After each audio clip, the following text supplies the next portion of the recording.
prestando atenção na palavra de Deus, amém, irmãos? Então, abre comigo em Efésios capítulo 6.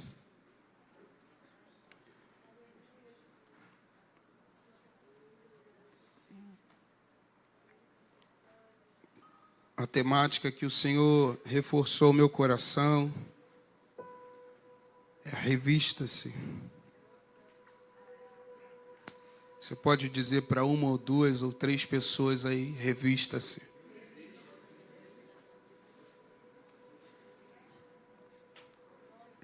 Efésios capítulo 6, eu quero ler com vocês do verso 10 ao 19, é um texto bastante conhecido e já foi ministrado aqui. E mais uma vez o Espírito Santo está nos direcionando para ministrar esse texto. Efésios 6, a partir do verso 10, diz assim: No demais, irmãos meus, fortalecei-vos no Senhor e na força do seu poder. Revesti-vos de toda a armadura de Deus, para que possais estar firmes contra as astutas ciladas do diabo, porque não temos que lutar contra carne e sangue, mas sim contra os principados, contra as potestades, contra os príncipes das trevas deste século, contra as hostes espirituais da maldade nos lugares celestiais. Verso 13, portanto, tomai toda a armadura de Deus, para que possais resistir no dia mau. E havendo feito tudo, ficar firmes. Estai, pois, firmes, tendo cingido os vossos lombos com a verdade, e vestido a couraça da justiça, e calçado os pés na preparação do evangelho da paz, tomando sobretudo o escudo da fé, com o qual podereis apagar todos os dardos inflamados do maligno. Tomai também o capacete da salvação, a espada do Espírito, que é a palavra de Deus, orando em todo o tempo, com toda oração e súplica no Espírito, e vigiando nisso, com toda perseverança e súplica por todos os santos, e por mim, para que me seja dada no abrir da minha boca a palavra com confiança, para fazer notório o ministério do Evangelho. Fecha os teus olhos. Pai Santo, mais uma vez a Tua palavra está sendo lida. Que o Senhor, ó Pai, tome toda a glória e toda a honra para si. Que exaltado seja o Teu nome, ó Pai. A igreja é Tua, a palavra é Tua, o Espírito também é do Senhor, ó Pai. Todo poder também pertence ao Senhor. Então fale aos nossos corações. Espírito Santo, abre a porta da Tua palavra mais uma vez nesta manhã, para que possamos ouvir a Tua voz, Senhor. Ó Deus, repreenda a Satanás, que ele não tenha parte nesse culto, que ele não tenha parte nos louvores, que ele não tenha parte na mensagem sendo pregada, nas orações feitas nesse lugar, ó Pai. Mas que o Senhor o repreenda, em o nome do Pai, em o nome do Filho, em o nome do Espírito Santo. Amém. Está aqui um texto bastante conhecido, Efésios 6, onde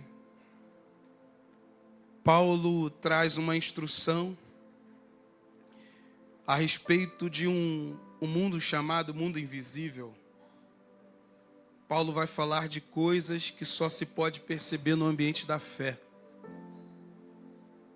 Paulo está falando de algo, ou de uma guerra, ou de uma peleja, que está além do alcance dos olhos carnais.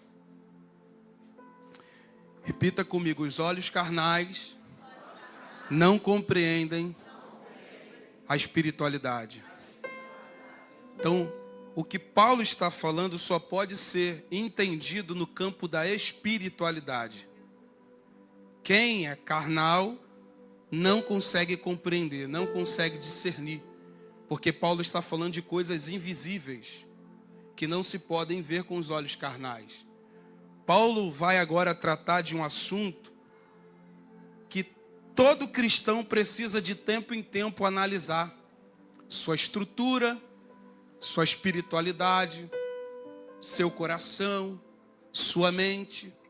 Paulo vai falar de coisas aqui que, se nós não nos atentarmos no decorrer do ministério, nós fracassaremos no chamado.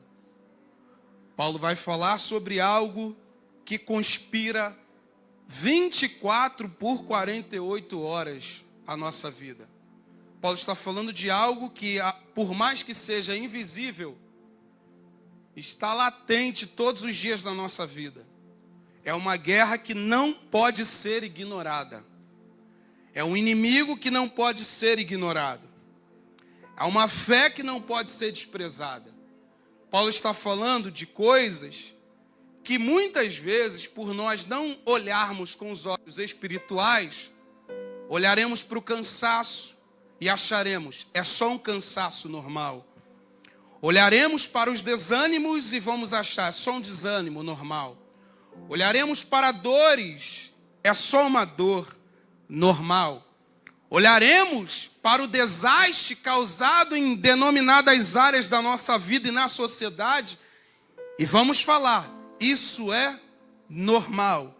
Nós só poderemos discernir esse campo da espiritualidade com os olhos da fé.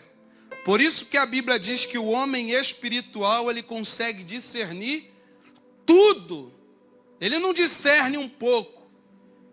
Ele discerne tudo. E ele não é discernido por ninguém. Por que ele diz que ele não é discernido por ninguém? Porque o homem que consegue discernir algo que é espiritual, invisível, muitas vezes ele não vai ser compreendido. O cristão que discerne tudo nem sempre vai ser compreendido no seu discernimento, Douglas. Porque as coisas espirituais só são compreendidas para aqueles que são espirituais. As coisas invisíveis só se tornam visíveis para aqueles que são espirituais. E é justamente sobre isso que Paulo vai falar aqui em Efésios capítulo 6, a partir do versículo 10. Você está aqui? Então Paulo começa dizendo para os irmãos, dos demais irmãos meus, ele está dando continuidade. Você vai ver que Paulo vai falar a respeito dos filhos, vai falar a respeito dos servos. Paulo está trazendo o ensinamento para o episcopado. O ensinamento para a membresia da igreja. O ensinamento para os irmãos. E agora, depois dele falar sobre o servo, sobre o filho, sobre o pai, como tem que ser o seu dever, agora ele vai falar o dever de todos na espiritualidade. O que está além dos olhos carnais. Eu só estou reforçando isso porque o texto é exatamente isso. Isso tem que ficar claro aos nossos olhos. E ele começa dizendo a respeito de que o cristão, ele não depende de si próprio para prevalecer nessa caminhada espiritual. Ele depende tão somente do seu Criador, pastor Ivani e Raquel. Inclusive, você pode aplaudir o Espírito Santo pela vida dos nossos pastores locais. Está de volta, pastor Ivani, Raquel, Renanzinho. Graças a Deus, já estava na hora, né, pastor? Foi um mês, acho que essas férias deles foram as que eles mais fluíram, né, pastor? Fluiu com vontade, está até mais torradinho. Graças a Deus, irmãos. Vamos lá. Então, Paulo aqui vai falar sobre algo importantíssimo. Ele começa dizendo: quanto ao mais, irmãos meus, fortalecei-vos no Senhor e na força do seu poder. Paulo vai falar sobre duas coisas. É claro que aqui todos conhecem que Efésios 6 é o texto da armadura de Deus. Mas antes de Paulo entrar no assunto da armadura, antes de Paulo entrar do porquê pegar a armadura, Paulo vai falar de algo que está acima da compreensão. Não é só se armar. Eu preciso entender quem é que rege toda essa espiritualidade. Eu preciso entender quem é que me dá as ferramentas para eu prevalecer no caminho espiritual. Eu preciso compreender quem é o meu Senhor. Eu preciso compreender quem é o dono, quem é que criou todas as coisas. Quem que disse haja e ouve a partir da sua voz. Nós precisamos conhecer quem é o dono de ambos os lados, tanto o céu quanto o inferno, tanto anjo quanto demônios, tanto principados quanto potestades. Nós precisamos compreender quem é o dono, quem é o causador de tudo. E Paulo vai entrar e vai dar uma ênfase nele. Que alguns estão preocupados às vezes em se armar, mas esquece que a arma vem daquele que tem todo o poder.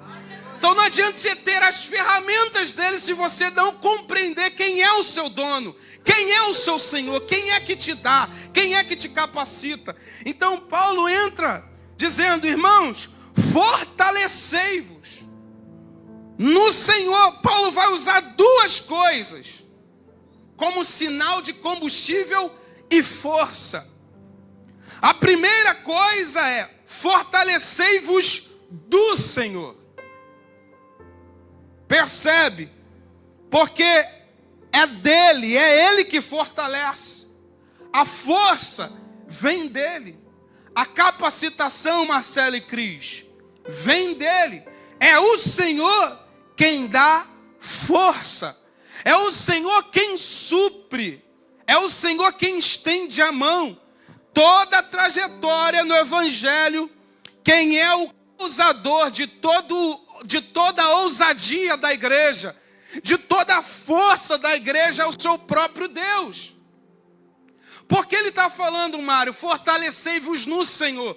Porque todas as virtudes do cristão vêm de quem? Vem de quem? Vem de Deus, vem do Senhor. Se não parte dele, quem é que te garante força?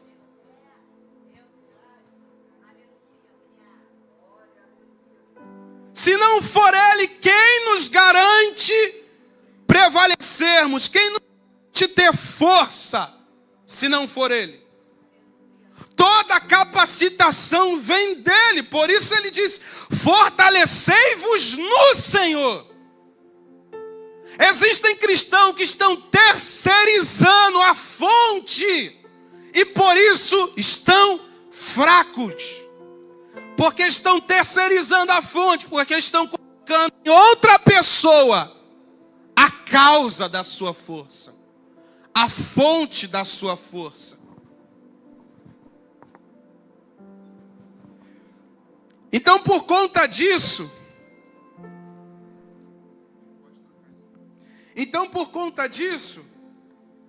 muitos cristãos não prevalecem,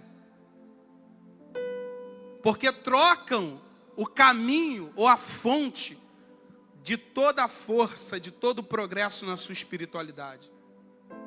Não, eu tenho que dar 3 pulinhos para o lado, eu tenho que participar desse congresso, eu tenho que participar dessa festividade, eu tenho que ir nesse culto. Qual é o culto que tem mais poder e unção? Como se o culto fosse o que desse o poder, o que desse a força. Está além do culto, está além da ornamentação da igreja. Se você não conhecer o Senhor da igreja, você não vai descobrir a potência do poder sobre a igreja. É preciso conhecer de quem vem a força. É preciso conhecer de quem vem a capacitação. Então, quando ele fala no Senhor, ele está falando que todo o progresso espiritual do cristão vem de Deus.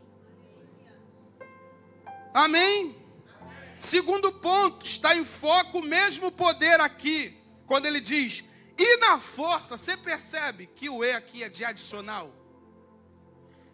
Porque ele só poderia dizer, Felipe, fortalecei-vos no Senhor e ponto. Mas ele vai falar, fortalecei-vos no Senhor e na força do quê? Do seu poder.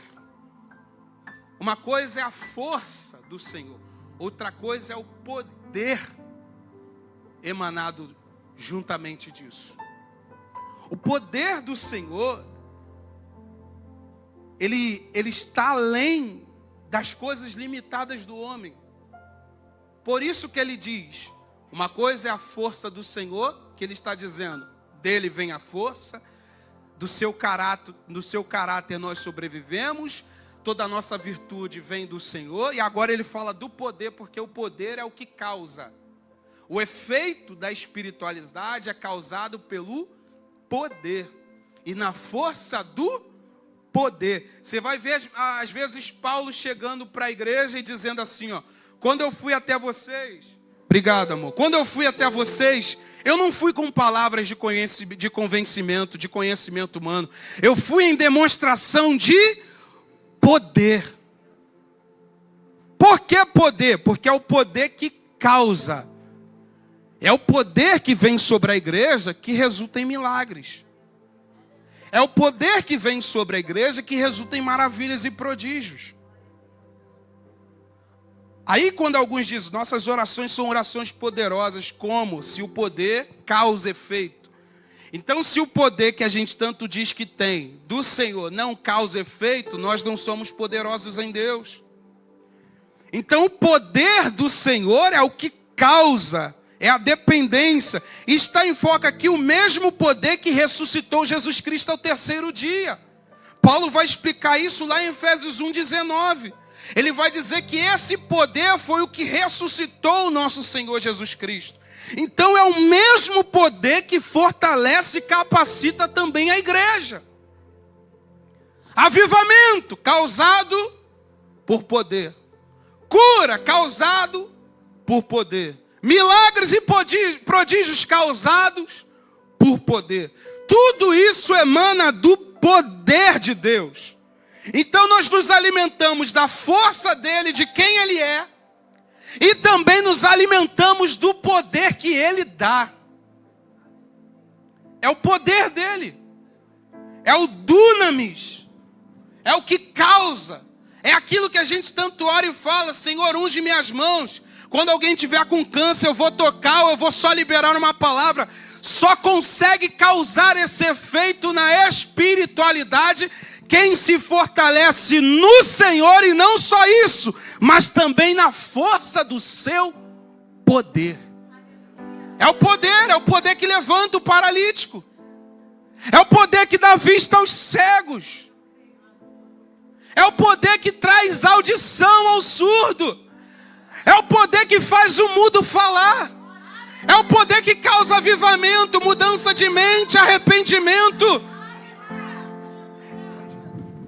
E nós só poderemos provar isso no campo da fé. Se desacreditarmos em Deus, não alcançaremos o seu poder. Por que Paulo fala tudo isso? Para mostrar para nós que sozinho nós não conseguiremos. Olha para o teu irmão e fala, sozinho não. A nossa maior frustração está em colocarmos expectativas na nossa força e no poder que vem dela. Eu sou forte, vou prevalecer. A Bíblia diz que eu sou filho de Deus e somente isso? Não, não é somente isso que a Bíblia diz. Então você vai confiando na tua capacidade, vai cair. Você vai confiando na tua capacidade, vai abandonar. Você vai confiando na tua capacidade, vai retroceder.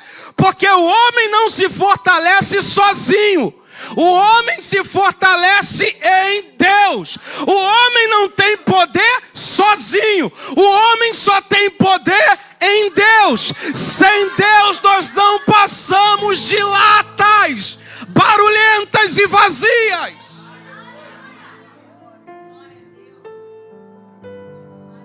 Por que não cura? Porque minhas mãos não curam, não são capazes. Minha fé não é capaz de causar o poder de Deus na minha vida.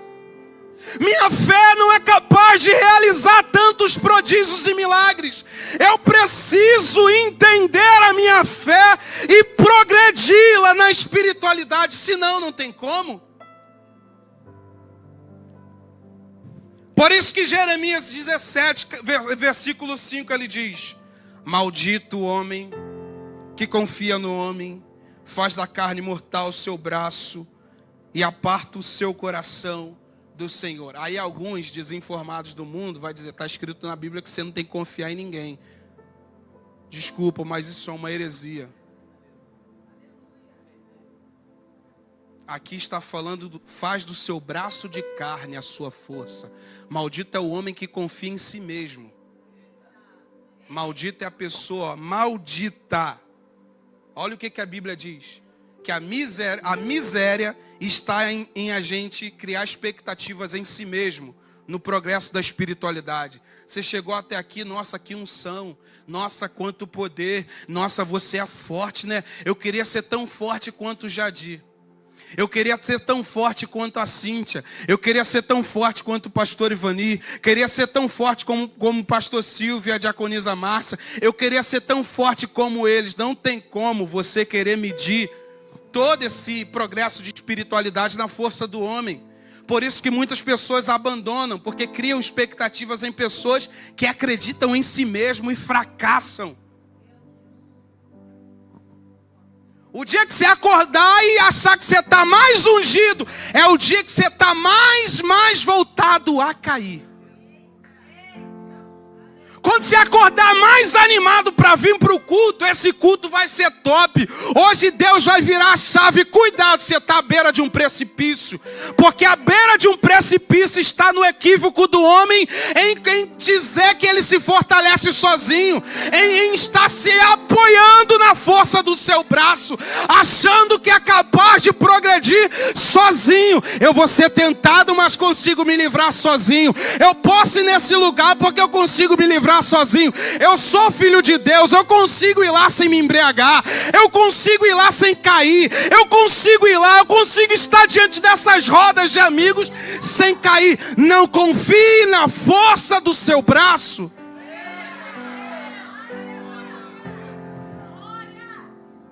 Olha o que Deus disse para Paulo em 2 Coríntios capítulo 12, verso 9. Paulo estava em pressões, Paulo estava com espinho em sua carne, Paulo estava sendo esbofeteado por Satanás. Paulo vai olhar para Deus e vai orar: arranca de mim. Deus olha para ele e diz: minha graça te basta, e o meu poder se aperfeiçoa na tua força. É isso? O meu poder se aperfeiçoa onde? No dia de mais dependência, onde a gente prova mais poder em Deus.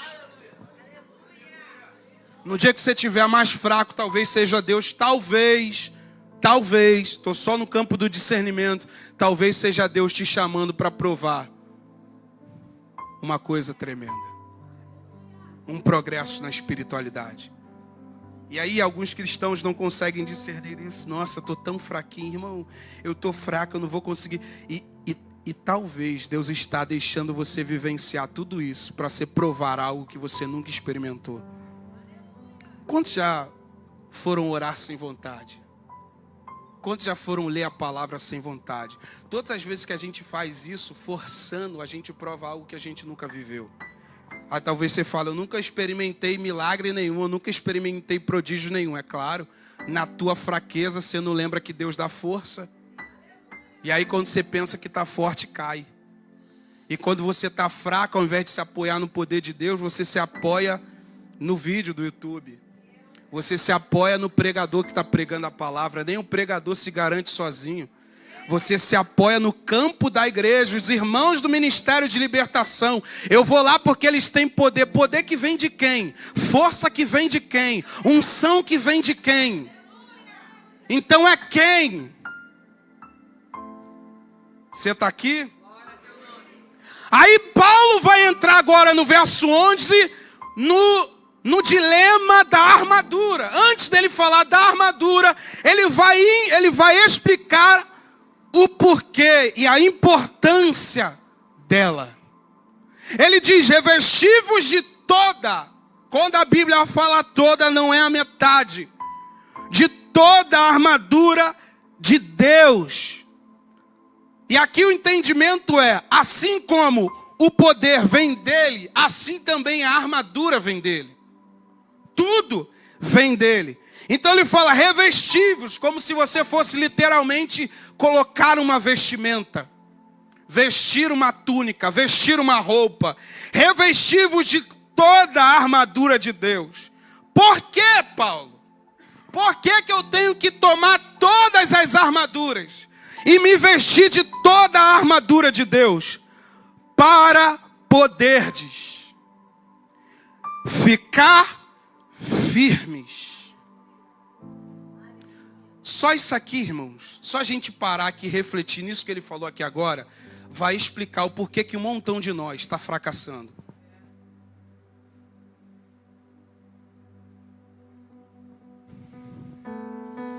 Daqui de cima a gente fica trêmulo. Quando a gente começa a falar de coisas espirituais, a mão treme, as pernas tremem. A mão quer dar uma tremida, por isso que eu estou trocando de braço toda hora, que a mão está tremendo. Por conta disso, porque a gente vai falar de coisas que tem a ver com muitas pessoas que entraram aqui hoje. E a causa de vocês terem parado é justamente Efésios capítulo 6. Revesti-vos de toda a armadura de Deus, para poderdes ficar firmes. Olha Paulo dizendo, para poder ficar firme. Esse já é a primeira importância da armadura. Ficar firme. Ter firmeza nos pés diante da caminhada. O fracasso de muitos cristãos está em como eles lidam com aquilo que Deus está dando como ferramenta e equipamento. Para poder ficar firmes, isso aqui é oferecer resistência ou permanência. Para vocês permaneceres, aí ele diz, contra. Contra quem? Contra as ciladas. Ciladas de quem? Ciladas do diabo. Diabo tem diversos nomes. Aqui diabo é acusador. Mas ele também é chamado de Satanás, adversário. Ele também é chamado de pai da mentira. Ele também é chamado de homicida. Ele é chamado de o tentador. Quando Jesus estava se aproximando do deserto, se aproximou dele o tentador. Mas aqui ele está falando diabo, que significa o quê? Acusador. Por que ele está colocando essa fala diabo aqui? Por que muda? Às vezes é Satanás, às vezes é diabo. Porque dependendo das circunstâncias, muda o perfil da ação de Satanás ou do diabo. Aqui é diabo porque ele é um acusador. Pegar a armadura por quê? Porque você vai lutar com alguém que é acusador, que é enganoso, que é homicida. Então o nome tem a ver com o caráter dele. Ele é acusador. Ele é aquele que calunia, porque também vem também a mesma vertente para caluniador. Você está aqui? Então, contra as ciladas do diabo. Diabo é um demônio invisível. É um príncipe das trevas. Ele é alguém que só pode ser discernido no campo espiritual. Então ele diz que as armaduras servem para a gente ficar firme diante de quem? De Satanás. Por que ficar firme? Porque alguma coisa vai ser feita por ele diante dessa caminhada. Eu estava conversando, até foi esses dias com o pastor Evanil Adriano ali no gabinete. Nós estamos lidando com um inimigo que ele é invisível e milenar. Por que ele é invisível e milenar? Porque, irmãos, ele veio desde o princípio. Ele fez o primeiro casal a cair no Éden. A partir disso, gerou o primeiro homicídio. Foi ele quem tentou Jesus cheio do Espírito Santo. Porque quem está fraco, irmão, já pode tombar sozinho. Mas quem está cheio do Espírito, o próprio Satanás se apresenta para tentar. Então nós estamos lidando com um inimigo que é milenar. Ele vem estudando a humanidade desde o primeiro homicídio. Ele vem estudando a humanidade desde a primeira queda. Você acha que Satanás é um brinquedinho de estimação? É um ursinho dócil? Que qualquer um que disser o nome de Jesus, ele vai correr?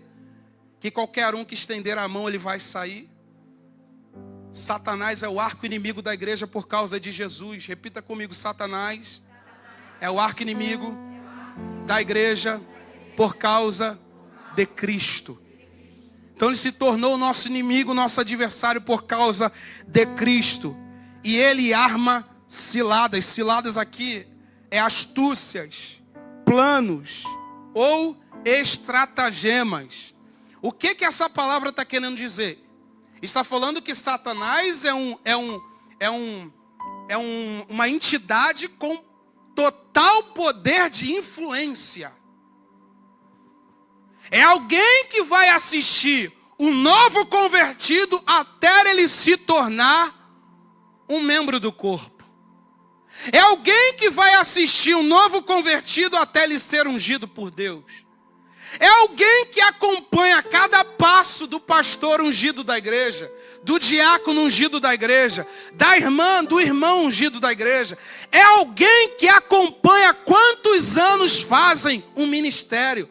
Alguns comemoram, nossa, 10 anos, 13 anos, 30 anos de ministério. E Satanás está lá na espreita, talvez até dentro do culto, porque ele é espiritual, andando e esperando alguém dar brechas. É alguém que é paciente, é alguém que sabe mais paciência do que o próprio cristão. É alguém que exerce mais paciência do que o próprio cristão. Ele é um inimigo de grande estratégia. Nós não estamos lidando com qualquer pessoa.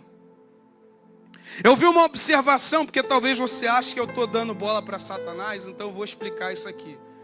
Existem dois entendimentos quando se trata do diabo. O primeiro é subestimar. Eu vi essa observação até do Hernan Dias Lopes. A primeira é você subestimar e a segunda é você superestimar. Subestimar é tratar Satanás como alguém que não vai causar nada. Não pode subestimar. Também não pode superestimar, dando ele glória maior do que o nosso Deus. Ele não é nada perto do Senhor. Então existem esses dois pontos de equilíbrio. Eu não posso nem subestimá-lo, achando que ele não é ninguém.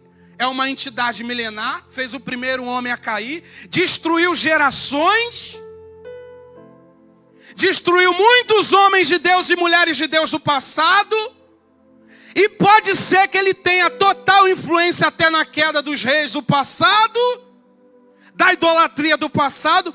Mas também a gente não pode superestimar, achando que ele é maior do que o nosso Deus. Não.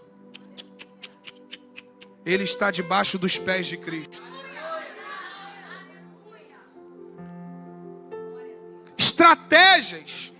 Olha só, Lucas 22, verso 31 e 32.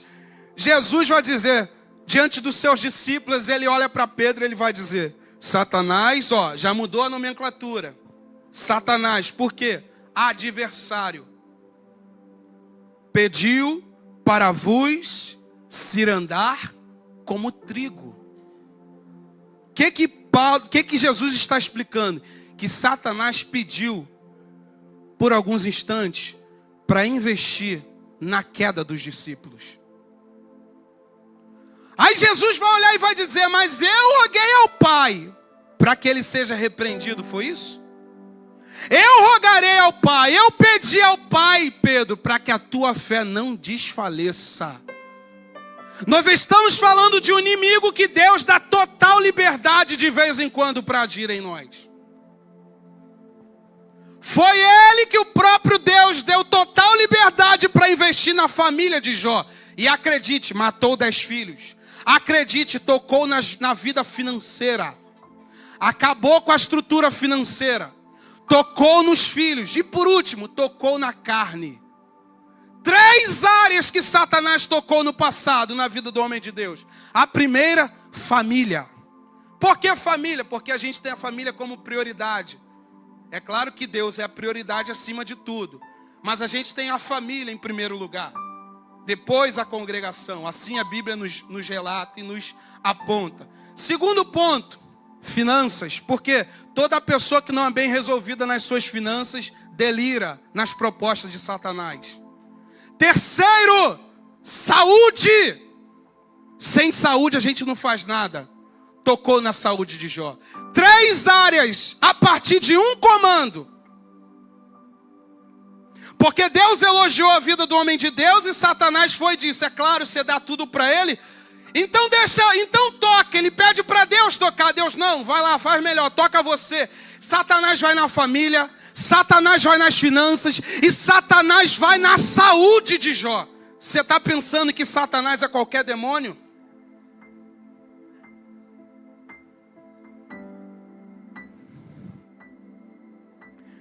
Repita comigo, Deus permitindo. Antes de nós questionarmos o ambiente de espiritualidade, nós precisamos discernir quem está acima dele e quem está concordando com o cenário que a gente está vivendo. Está acontecendo por quê? Deus está permitindo. Para quê? Jó só foi compreender Deus com seus olhos depois de enfrentar tudo isso, mas teve que ver Satanás tocando nos seus filhos, nas finanças e na saúde.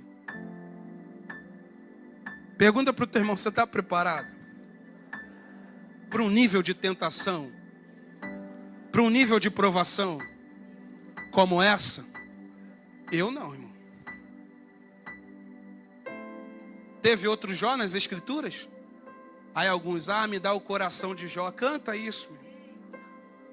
Vai cantando. Me dá o coração de Jó. Se Deus tomar o teu filho e permitir que Satanás mate ele. Se Deus permitir que Satanás acabe com a tua vida financeira.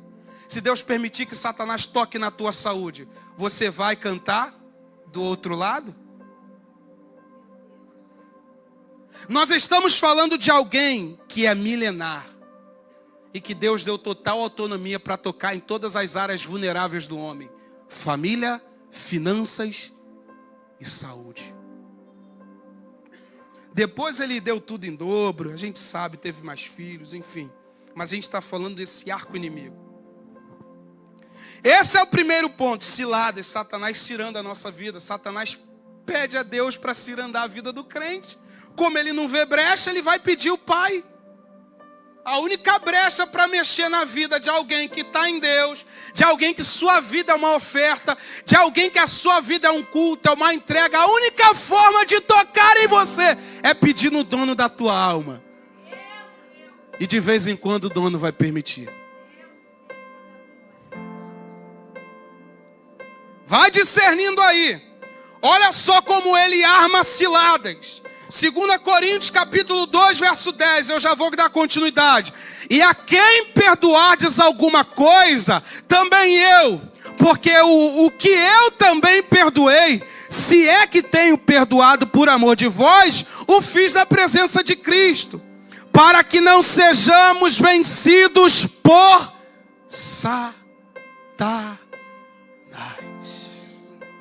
Paulo está dizendo que Satanás estava cirandando o corpo ministerial, pastor Ivani, para mexer com a estrutura da igreja, para fazer a igreja fracassar no seu chamado ministerial. Porque se o perdão não é liberado na igreja, logo a igreja não causa eficiência. O que Paulo está dizendo ali que Satanás estava esperando um denominado momento? Para que a igreja ela não compreendesse o seu chamado, e quando um perdido se aproximasse, ela não recebesse com amor, não liberaria o perdão. Esse é o primeiro entendimento. Porque para receber alguém, vamos supor que alguém esteja com a vida toda errada, todo sujo, todo imundo, pecado, coisa agravante. A única forma da igreja recebê-lo é na prática do perdão. Satanás estava assistindo o corpo de Cristo. E a outra, pessoal, a outra ótica. Como eu lido com meu irmão dentro do corpo de Cristo? Satanás é especialista em caçar resultados de queda. Paulo está falando agora de um outro cenário. Olha onde Satanás estava para causar a cilada. Na prática do perdão.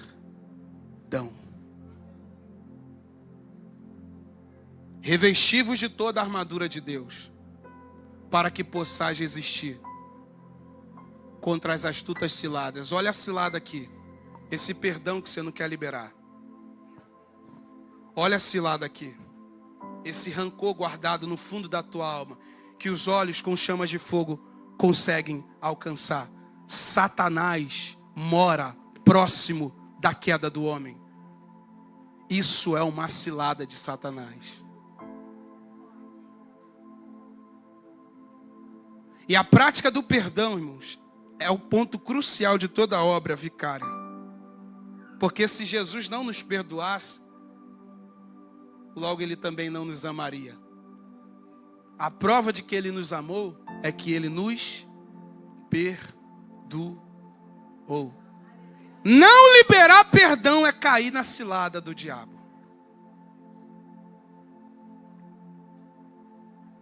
Se você tem dificuldade para liberar perdão para denominadas áreas ou pessoas, Satanás tem uma arapuca para você, pronta para você cair nela. E quando você cai nisso, cai no rancor, cai na ira, cai no ódio, cai na raiva. Eu estou falando disso aqui no campo espiritual.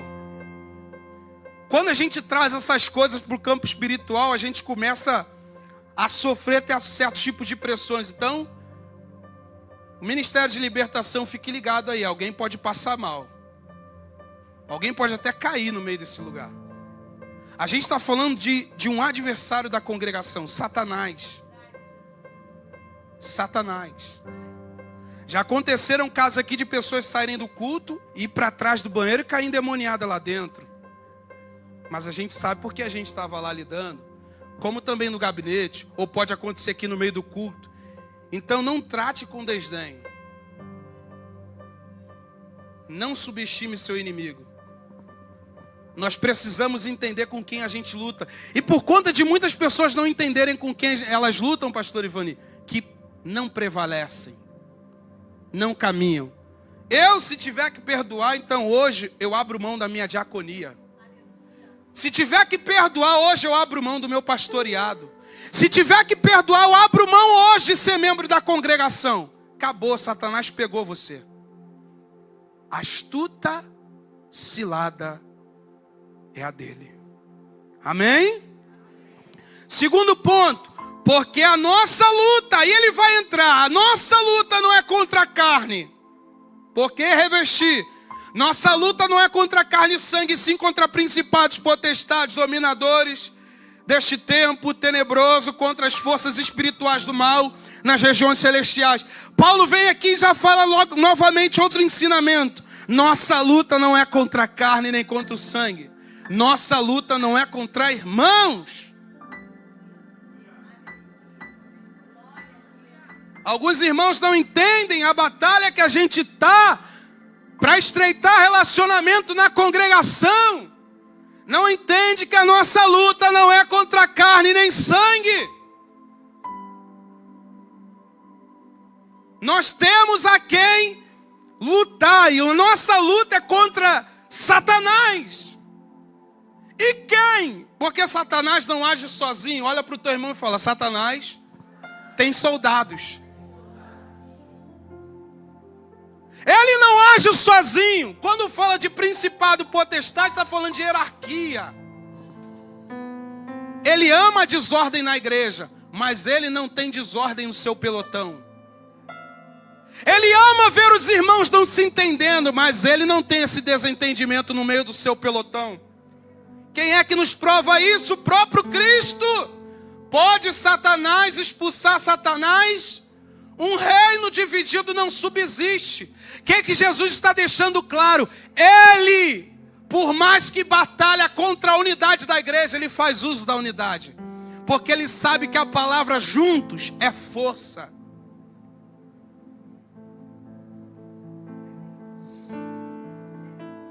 E hierarquia, ordem. Aí, os irmãos reclamam da ordem dentro da casa de Deus.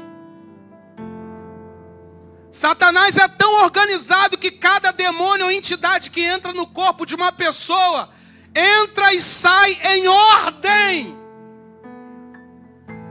em organização.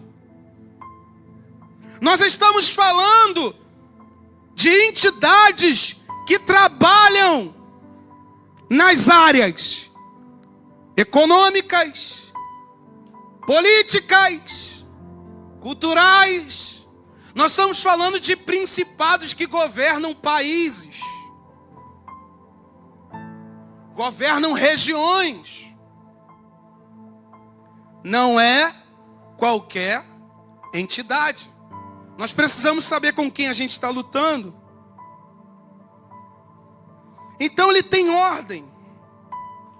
Estamos falando de seres com poder influenciador de maldade. Alguém que pega um país e domina o país.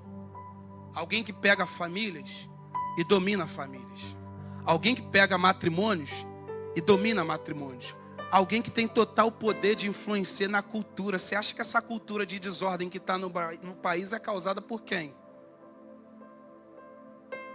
Você acha que essas inversões de valores no Brasil são causadas por quem?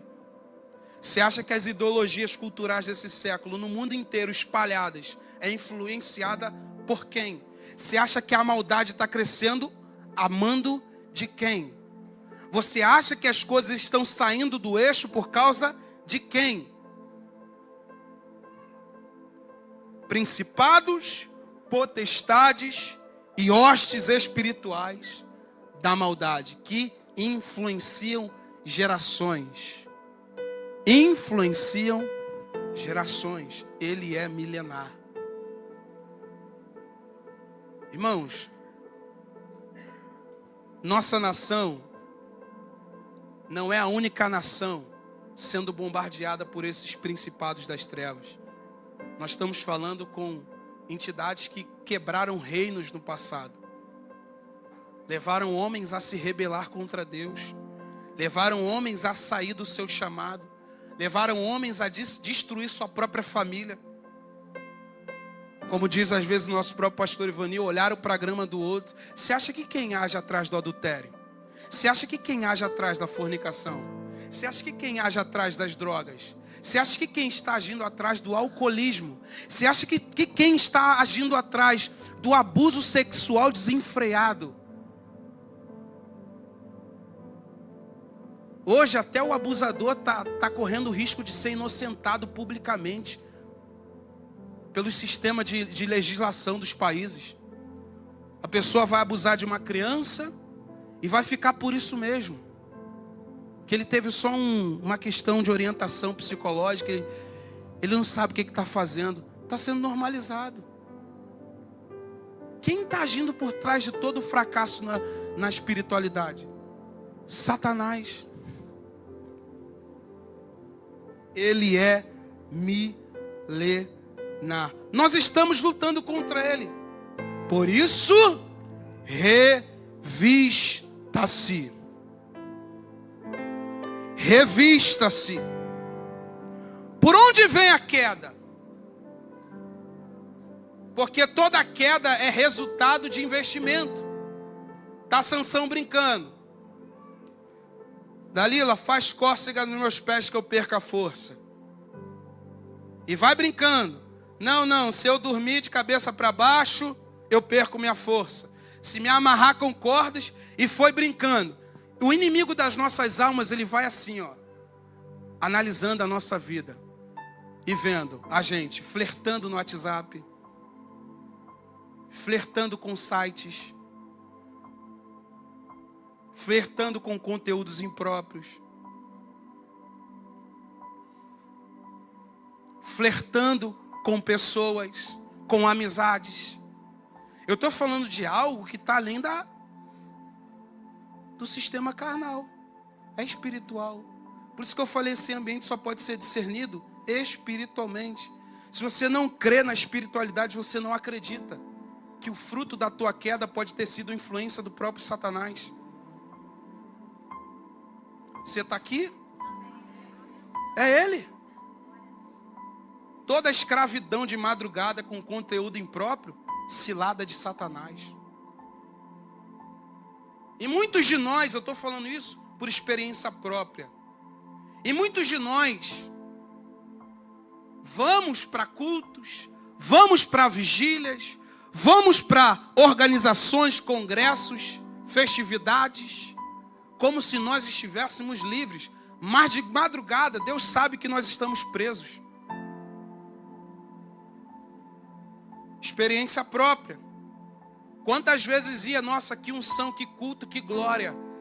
Quando chegava em casa, cilada de Satanás. Você está vendo alguém aqui acorrentado com cadeias, com grilhões? Mas na área espiritual tem muitas pessoas aqui que estão presas, garradas em todas as áreas, porque estão subestimando o arco inimigo. Portanto, mais uma vez, tomai toda. Olha, percebe a fala de Paulo. Se você não tomar toda a armadura de Deus, Satanás um dia vai fazer você cair. Porque só se vence essas ciladas com armadura. Esqueci o capacete, caiu. Esqueci a espada, caiu. A armadura tem que ser usada no coletivo toda. Você tem que pegar todos os elementos. Soldado tem que estar bem armado. Cuidado. Cuidado, Satanás anda ao nosso derredor, bramando como leão, buscando a quem. Olha como é que ele anda no meio da congregação. Vamos ver hoje. O culto vai acabar. Quando for meio-dia, vamos ver o que ele vai fazer em casa. Vamos ver o que ela vai fazer em casa. Vamos ver quais são os planos dele para o final de semana. Vamos ver quais são os planos dela durante a semana. Ele é alguém que está espreito, olhando a nossa vida. Aí ele diz, portanto, tomai a armadura de Deus. Mais uma vez, para que possais resistir. Olha, o primeiro, para resistir ciladas de Satanás. O segundo, resistir no dia mau. É uma outra coisa. Olha o que ele diz. Depois de ter vencido, isso aqui é feito tudo, cumprido cada exigência, vestido a armadura, permaneça firme. Caiu por quê? Pecou por quê? Por que caímos? Por que pecamos? Efésios 6. Satanás se apresentou, não estava armado, caiu na cilada. E agora a segunda, dia mau. Quando ele está falando aqui de dia mau, ele está falando, irmãos, do dia de maior tentação e provação e pressão que um ser humano já enfrentou. É o dia que a gente acorda e a gente está desanimado. É o dia que a gente acorda e está passando N coisas na cabeça. É o dia que a gente acorda e durante a semana turbulências vêm sobre nós. E os únicos pensamentos que rodeiam a nossa mente é: larga o ministério, abandona o cargo, sai desse departamento, sai dessa congregação, não sirva mais a Cristo. Isso é o dia mau. É o dia em que Satanás pede para cirandar. Você está aqui?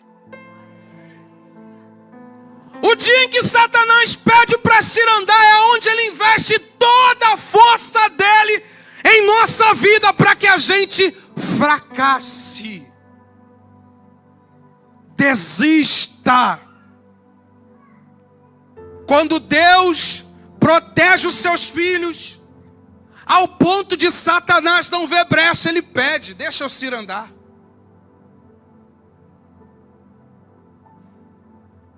Deixa eu tocar. Deixa eu fazer. Aí Deus permite, abre as trincheiras do céu e o dia mau chega. E as pressões vêm de todos os lados. Para de pregar, meu filho. Eu vou me colocar na condição. Para de pregar, meu filho. Se importa com isso não. Ó, o pensamento. E alguns vão dizer: é o Senhor falando comigo. Não é o Senhor não. Se Deus não tem prazer naquele que retrocede, você acha que Ele vai pedir você para desistir do chamado?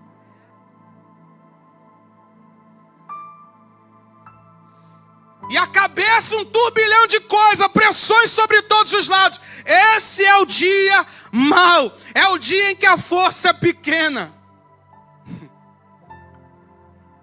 É um dia que você está querendo chutar o balde. É um dia que tudo e todos estressam você. É o dia em que o seu dia é o pior dia da tua vida. Você já viu quando você está no trânsito E fica aquele anda e para, anda e para, anda e para, anda e para. Calor de 40 graus. Alguém buzinando atrás de você dizendo: miserável, me dá passagem. É tipo isso. Esse é o dia mau. É o dia que Deus faz isso aqui, ó. Mas sem permitir que Ele toque na tua alma. E deixa Ele se andar. Talvez você entrou aqui assim. Ou você enfrentou esse dia e parou, ou você está enfrentando esse dia e Satanás quer que você pare. Olha para o teu irmão e fala: não pare. Suporta. Resista. A única coisa que nos faz prevalecer aqui é a resistência. Porque o dia mau é teste de resistência. O dia mau é o dia que o próprio Senhor permite o maçarico ser ligado em cima do ouro para ser forjado. E ali a gente não percebe quantas vezes a gente já orou: me faça um homem de Deus, me faça uma mulher de Deus. Senhor, me faz ser mais santo. Senhor, me faz ser um homem que ora mais. Você sabe quando é que o homem passa a orar mais? Você sabe quando é que a mulher passa a orar mais? É quando Deus permite que a estrutura quebre. É quando Deus permite que o vento sopre. Aí o filho amado e a filha amada conhecem o caminho da oração.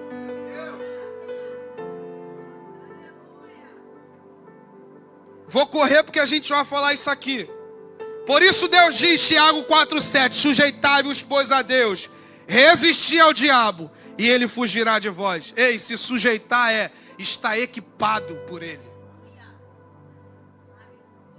forjado por ele, senão vai cair. Vai cair. Aí Paulo vem para a armadura. Primeiro ponto: cingido os seus lombos com o cinturão da verdade. O que causava o cinturão da verdade? Protegia o abdômen inferior, aonde entrava a calça do soldado. Protegia os seus órgãos internos de serem perfurados na guerra.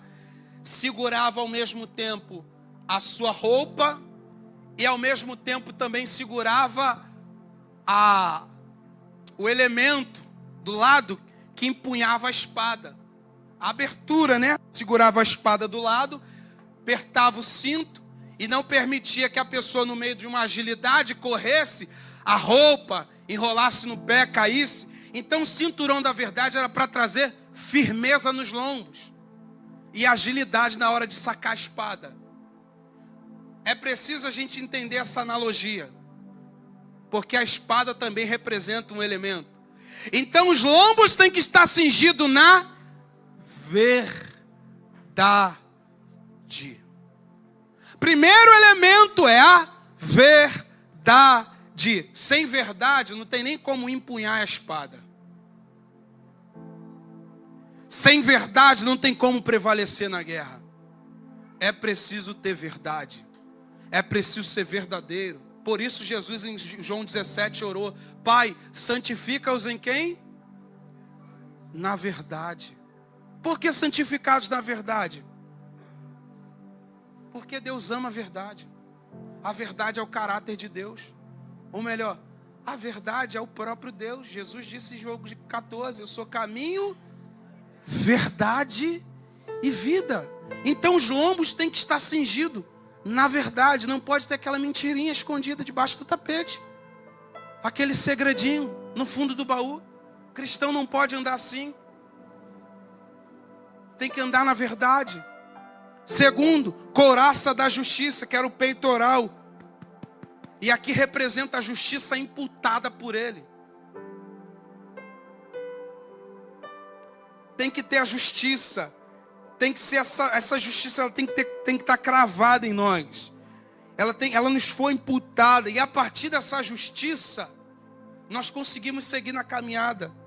E a partir dessa justiça, Satanás não pode contra a nossa vida. Lembra quando Jesus disse? Aí vem o príncipe deste mundo e nada tem em mim. Por quê?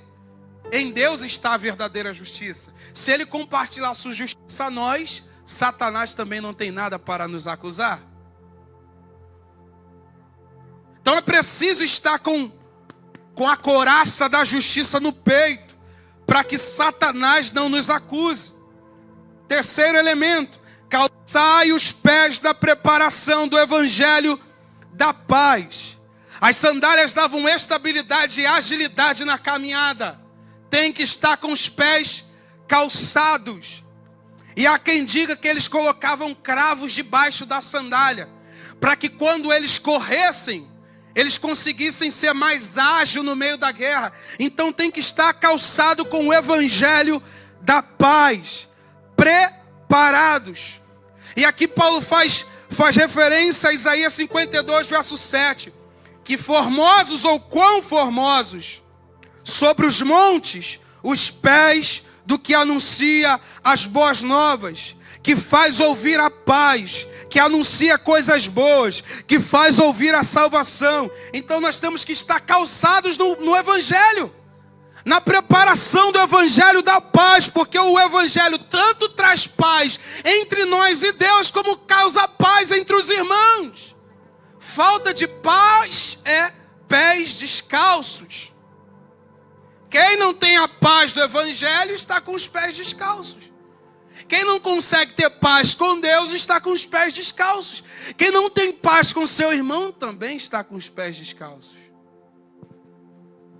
Você está aqui?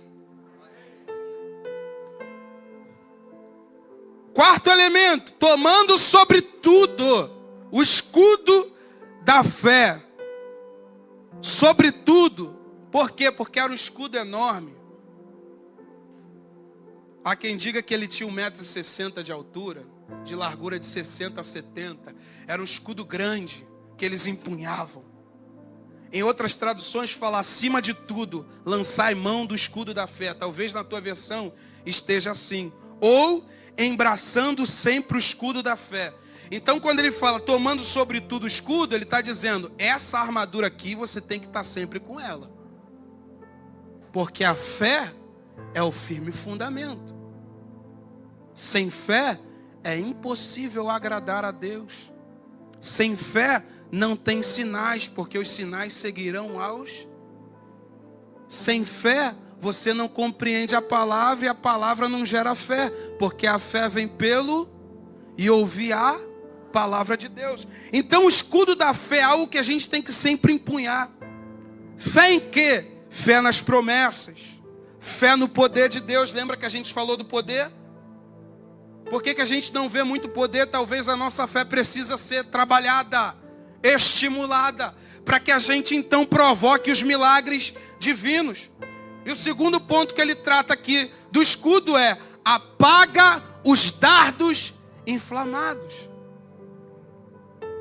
Por que ele diz isso? Porque eles pegavam seus escudos, os soldados romanos, mergulhavam eles num tipo de um, não sei se era um pinche, mas era um líquido. Eles mergulhavam o escudo e levantavam. Para quê? Para que quando os flecheiros arremessassem flechas com pontas em chamas, não atingisse o soldado. Qual era o entendimento de Paulo em falar de dardos inflamáveis? Está falando justamente disso, de flechas com pontas em chamas. Porque a intenção do inimigo não era só perfurar. A intenção do inimigo era perfurar e colocar o corpo em chamas.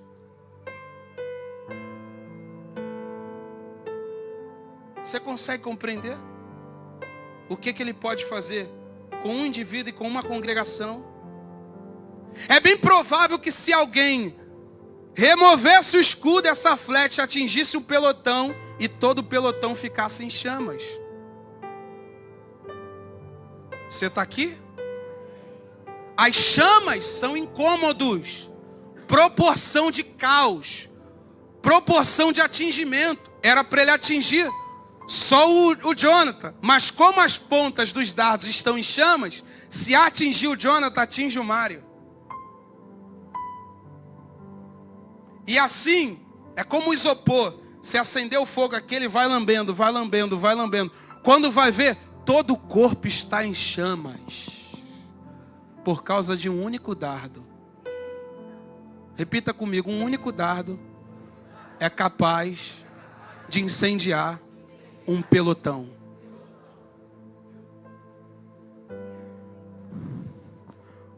O que representam esses dardos? Mentiras, pensamentos de ódio. Terceiro, dúvidas. Talvez essas dúvidas que muitos de nós enfrentamos sejam um dardo. E a dúvida faz a gente abandonar o chamado, abandonar o ministério. Será? Será que tem Deus?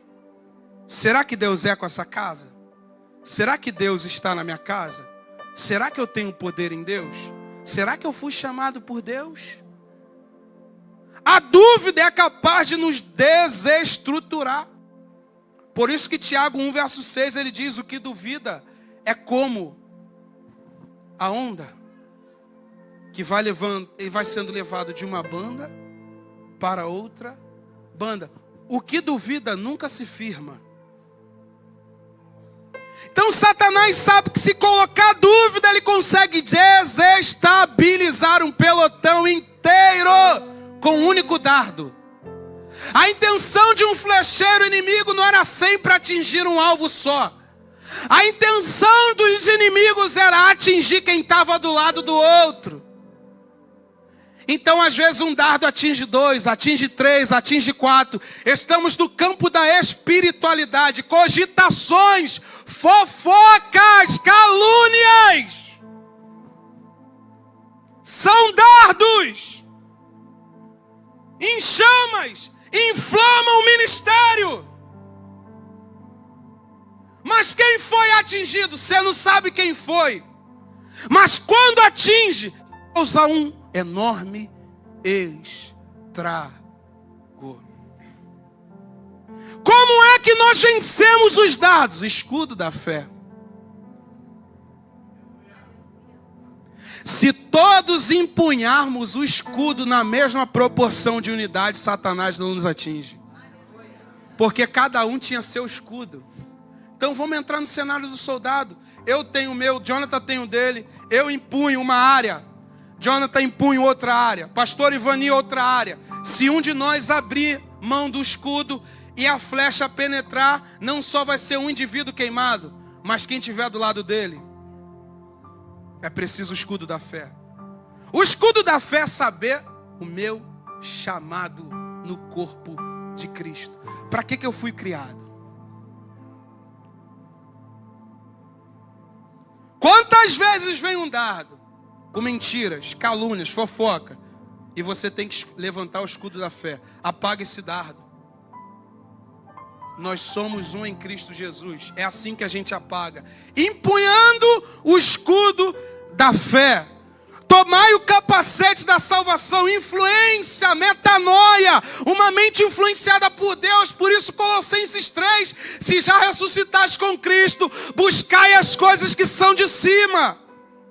E o outro, a espada do Espírito, que é a palavra de Deus. Lembra? A espada depende do cinturão.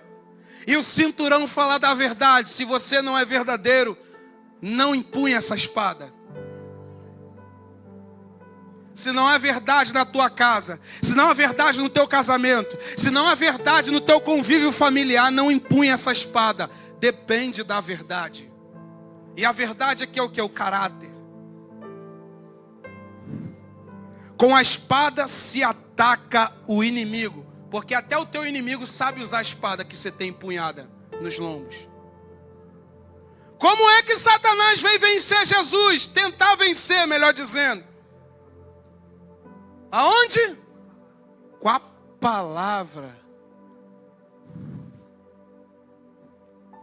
Então, se nós não empunharmos essa verdade, nós estamos lidando com um inimigo que conhece as Escrituras. Eu te expulso em nome de fulano e de Beltrano. O demônio olhou e falou assim: eu conheço tanto um quanto o outro, mas você não tem liberdade nenhuma aqui. O que é isso? É alguém empunhar a verdade sem os lombos cingidos. Por que alguns correm de ambiente de oração dentro de porta fechada? Porque não tem os lombos cingidos. Pode estar com a espada na mão, mas não tem a verdade cingida nos lombos. Então quando vai confrontar Satanás, ele acusa, aí tem que fugir.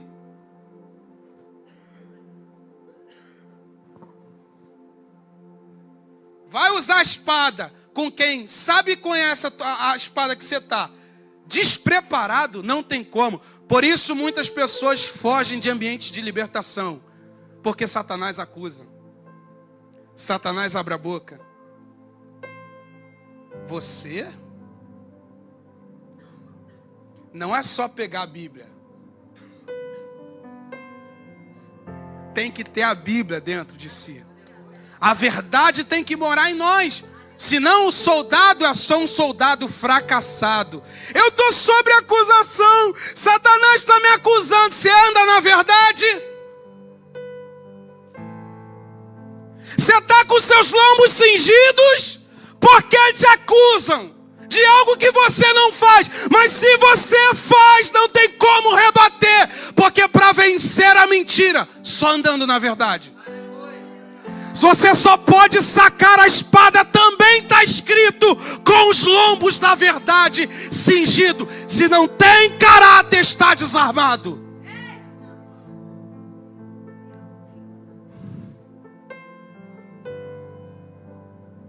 Cuidado com Satanás.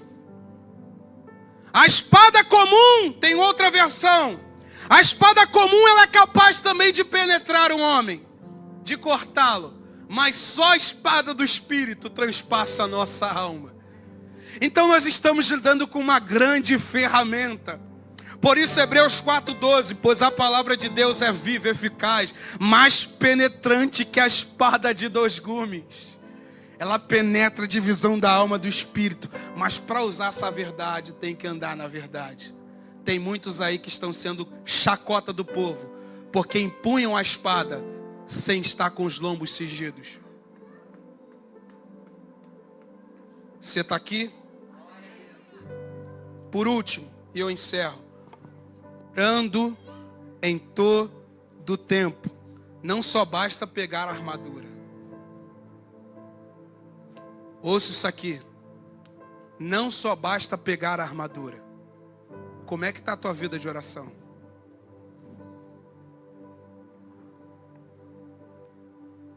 Se vestiu, tá bonitinho, do capacete até os pés da preparação do Evangelho. E agora, Paulo, o que a gente tem que fazer mais? Orando em todo tempo. Aí ele diz, com toda oração e súplica no Espírito. Paulo está falando de anelo, de anseio, de pessoas que gastam horas em fadiga orando. A oração é o oxigênio de toda a espiritualidade. O cristão que não ora, não adianta colocar armadura. Não adianta pegar a espada. Culto hoje é de quê? Pai Senhor, varão. Ô glória. Mistério. Mas não tem vida de oração. E ela diz que nós temos que orar em todo tempo com súplica. Sabe o que é súplica? SOS. Súplica é quando a gente vai para o quarto gritar porque a gente queria esganar o outro. E não pode por causa de Deus. Aí você tem que jogar lá dentro. Senhor, me dá paciência, me dá amor, me dá afeto. Quando você lida com pressões de todos os lados, você vai para o quarto chorar. Quando você lida com acusações do diabo, você vai para o quarto chorar. Oração é para isso. Porque muitos batem boca um com o outro, discute, porque não conhecem essa virtude da oração. Então prefere bater boca, prefere discutir porque desconhece o campo da espiritualidade. O que faz a gente como líder de departamento? Agora eu falo do lado pastoral, junto com o pastor Ivani. O que faz a gente pensar 300 vezes antes de falar certo tipo de coisa? O quarto das guerras. Quem já assistiu aquele quarto de guerra? Todo mundo, eu quero ter um closet. Eu quero ter um quarto de guerra, só para eu colar os pedidos lá. Mas se você colar os pedidos lá e não entrar lá...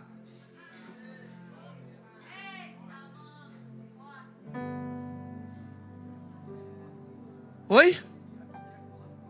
E há quem quer colar no quarto do outro. Pegou essa rema aí? Não, porque o vizinho do lado, quando ele está fervoroso... Não, meu filho. Todo crente tem que ter um quarto de guerra. Meu amigo, se tua vida não tem oração, nem bota armadura, nem se escala. Porque você vai parar, Satanás sabe como pegar você. É mais fácil dizer, eu estou neutro. Senta no banquinho e espera Deus te convocar com mais seriedade. Do que você vir com a armadura, mas está despreparado na guerra. A oração, e Paulo diz aqui, ó, orando em todo tempo, meu amigo. Nós temos que aprender a orar. Romanos 12:12 diz, perseverai na oração. E a oração está sempre junto com vigilância e súplica. Qual foi a batalha de Jesus em Mateus capítulo 6, antes de ser entregue? Ele leva alguns dos discípulos e fala, minha alma está angustiada. Olha, fica aqui um pouquinho orando e eu vou para lá orar. Quando ele volta, os discípulos estão dormindo. Dormindo. Aí vem a fala, a carne é fraca, mas o espírito é forte. A gente por muito tempo compreendeu que a carne é fraca para o pecado, certo? Mas se a gente olhar o contexto, não é isso que Jesus está querendo explicar. Jesus está falando que a carne não está pronta para orar. Só o espírito consegue isso. Vigiai, porque a carne é fraca, mas o espírito é forte. Olha para o teu irmão e fala, vamos orar, irmão? Vamos criar um closet. Vamos deixar um canto reservado. Eu não tenho onde orar, eu moro no apartamento. Desce do apartamento, vai ali nas oliveiras. Vai gritar para os bodes, para os cabritos lá no mato. Ninguém pode dar desculpa. Se você não orar em todo o tempo, você vai cair. Não constrói uma vida de oração, não. Fica só colocando a Bíblia debaixo do sovaco. Não vai construir uma vida de oração não, para você ver se você não vai cair. Vai cair você, matrimônio até quebra, o filho se desvia. A casa vira uma zona por causa de um pilar chamado oração. É preciso um cristão conhecer isso aqui. Senão não tem perseverança. Aí Paulo diz, supliquem pelos santos. Meu Deus do céu, se você não ora por você, você vai conseguir orar pela igreja? Se eu não oro pela minha vida, eu vou conseguir orar pela igreja? Eu vou conseguir orar pelo Deus? Se eu não aguento o meu fardo, vou carregar o fardo do outro?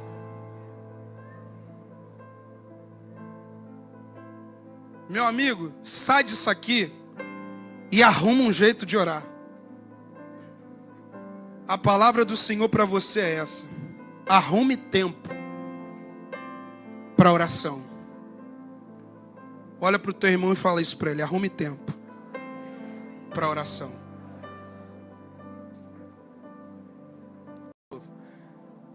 A gente consegue passar uma madrugada assistindo filme e séries.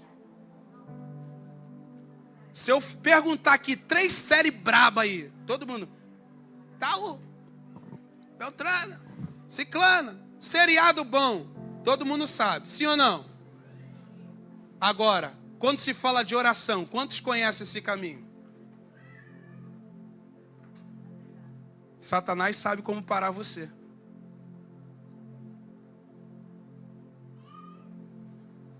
Caça uma vida de oração, meu irmão, minha irmã. Nós só travaremos guerras contra Satanás e seus principados e potestades na oração. Orando em todo tempo. com súplicas. Súplica é o quê, meu irmão? É você estar com a cara catarrada no chão, chorando de tanto você orar. Teu joelho tá todo calejado, batendo. Já viu o joelhinho das irmãs antigas, irmão? Aquele carocinho. Quantas vezes a Deus esse carocinho? O cabelo inflamado do joelho até inflama quando você fica muito tempo de joelho. Mas tem a ver joelho, não tem a ver uma coisa com a outra. Você pode orar em pé ou de joelho. Mas, irmão, todo mundo sabe a sua capacidade de entregar mais. E no campo da humilhação, quanto mais você se humilha, melhor. Agora, você precisa conhecer o caminho de oração. Existem problemas que a gente nem traria para a igreja se a gente conhecesse o quarto. Mas a gente não ora, só gera problema.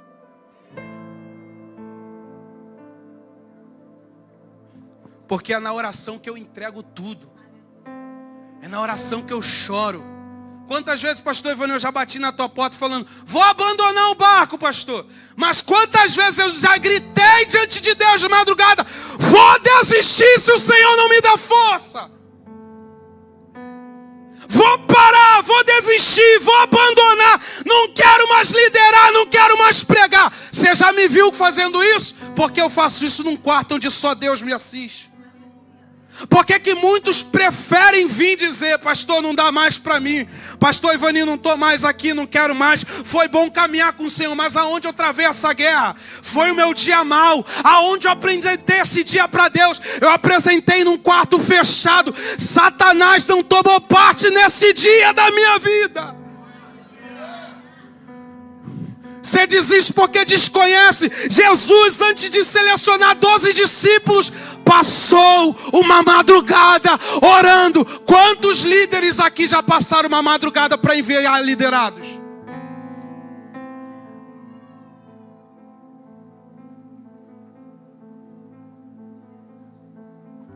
Quantos já cerraram noites de sono, das pálpebras aqui dos olhos caírem, desfalecerem, de dar dor de cabeça, portanto ficar ali orando e até em jejuns?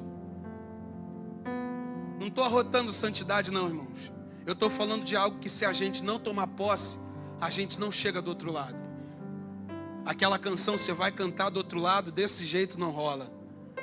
É preciso criar um closet. Todo mundo falou daquele filme. Que filme bonito, né? O filme é bonito, mas o que aquele filme ensina e que muitos não querem aprender. Irmãos, se a gente perguntar, isso é constrangedor. Mas se a gente perguntar aqui, e constrange mesmo. Quando foi a última vez que você cerrou uma madrugada em oração?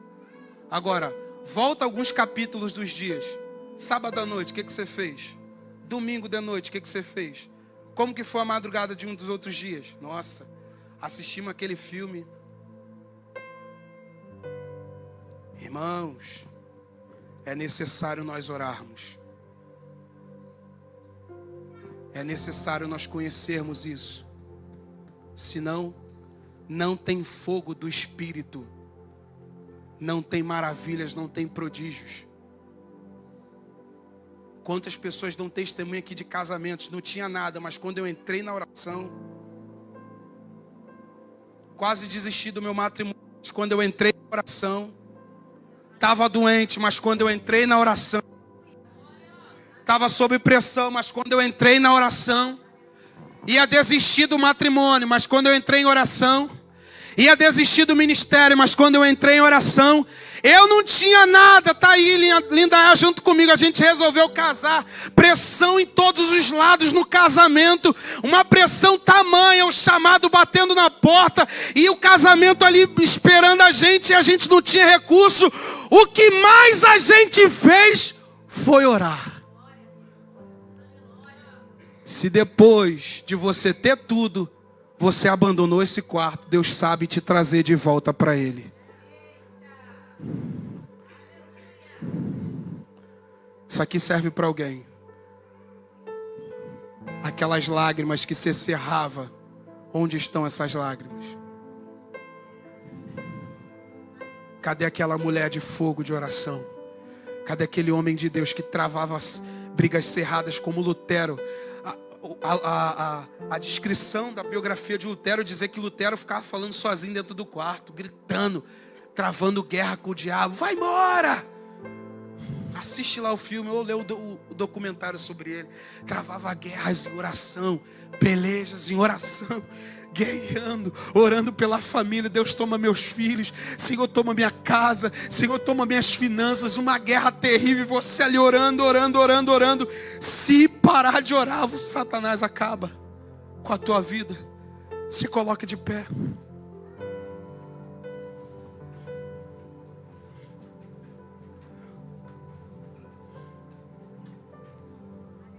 Meu Deus. Meu Deus.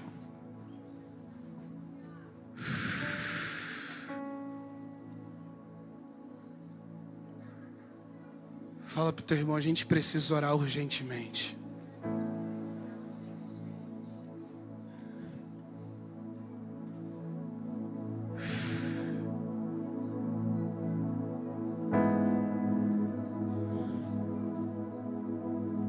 É preciso orar. É preciso estar com a armadura. É preciso ser forjado pelo Senhor.